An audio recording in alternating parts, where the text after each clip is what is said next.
ये सबसे सुरक्षित आश्रय है जिसे मैंने देखा है, क्योंकि यह 100 साल पुराने पेड़ के अंदर चतुराई से छिपा हुआ है। इसका बाहरी आकार भी आसपास के वातावरण के साथ एकीकृत है। यहाँ तक कि अगर जंगली सुअर की बहन आधी रात को घर में घुसने की कोशिश करे तो भी यह 1 इंच भी हिल नहीं सकता। शुरुआती सर्दियों के जंगल में हर जगह सूखी टहनियाएं और पत्ते बिखरे हैं, जैसे आमाओं की बेरोजगारी। इसलिए उसने अपने कुत्ते के साथ बाहर जाकर मन को हल्का करने का निर्णय लिया। उसे अचानक एक 100 साल पुराना पेड़ मिला जो बीच से टूट गया था। कुछ साधारण ठोकरें मारने के बाद आमाओं ने तुरंत पान किया कि अंदर बहुत कुछ है। इसलिए उसने जल्दी से लकड़ी का कोयला लाया और पेड़ के तने पर चित्र बनाने लगा, यह सोचते हुए कि इसे रहने के लिए एक घर में बदल देगा। फिर आमाओं ने एक हाथ में पकड़ा और एक आरा निकाला और बनाए गए रेखाओं पर छिद्र खोदने लगा, ताकि आरा आसानी से अंदर जाकर सटीक कटाई कर सके। इस तरह की चतुर योजना न केवल आश्रय के प्रवेश द्वार को निर्धारित करती है, बल्कि काटे गए लकड़ी के टुकड़े भी बड़े दरवाजे के रूप में काम आ सकते हैं। Snip snip snip.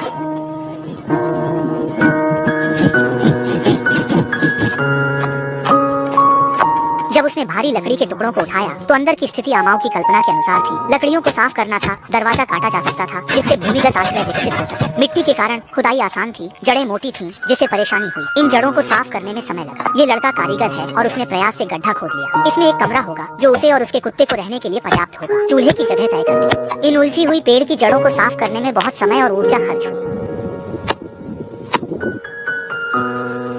यह लड़का कारीगर है। उसने गड्ढा खोदा जिसमें कमरा हॉल है जो उसके और कुत्ते के लिए पर्याप्त है। ठंड के लिए आमाओं ने चूल्हे की जगह तय की। तापमान 0 से नीचे है, चूल्हा जरूरी है। योजना के बाद आमाओं ने चिमनी मापी और तना रखा। धुआं रोकने के लिए आमाओं ने खोखला तना सुरक्षित किया, क्योंकि तापमान 0 से नीचे जा चुका है। केवल लगातार गर्म रखने वाला चूल्हा ही सुनिश्चित कर सके कि वह रात आराम से बिता सके। योजना पूरी करने के बाद आमाओं ने धुएं के चिमनी की स्थिति को सावधानी से मापा और एक लकड़ी का तना निर्धारित स्थान पर रखा। फिर उसने लगातार नीचे की ओर जोर से ठोकरें मारना शुरू किया, जब तक कि यह चूल्हे के अंदर नहीं पहुंच गया। इस तरह धुएं की समस्या आसानी से हल हो गई।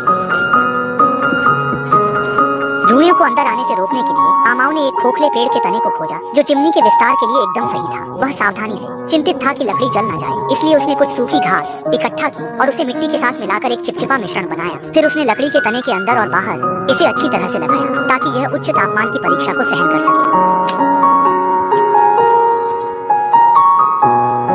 सही समय पर जैसे ही आमाओं ने अपना काम पूरा किया, आसमान में बर्फ के फाहे गिरने लगे। आमाओं ने तुरंत सर्दियों की पहली आग जलाई और जैसे ही धुआं धीरे धीरे उठने लगा, इस सुनसान बंजर भूमि में आखिरकार थोड़ी गर्माहट आ गई। इसके बाद उसने कुछ लेटे हुए कंगारुओं को इकट्ठा किया और उन्हें एक एक करके सही लंबाई में काटकर आश्रय के ऊपर रख दिया, ताकि वह छत के लिए सामग्री बन सके। जब वह छत बिछाने के आधे रास्ते में था, आमाओं ने पहले बिस्तर को ठीक से व्यवस्थित करने का निर्णय लिया। इसलिए उसने दीवार के कोने में एक खाई खोदी। लकड़ी की छड़ें को ठीक से एक दूसरे में डालकर एक ऐसा बिस्तर तैयार हो गया है जो जमीन से अलग है।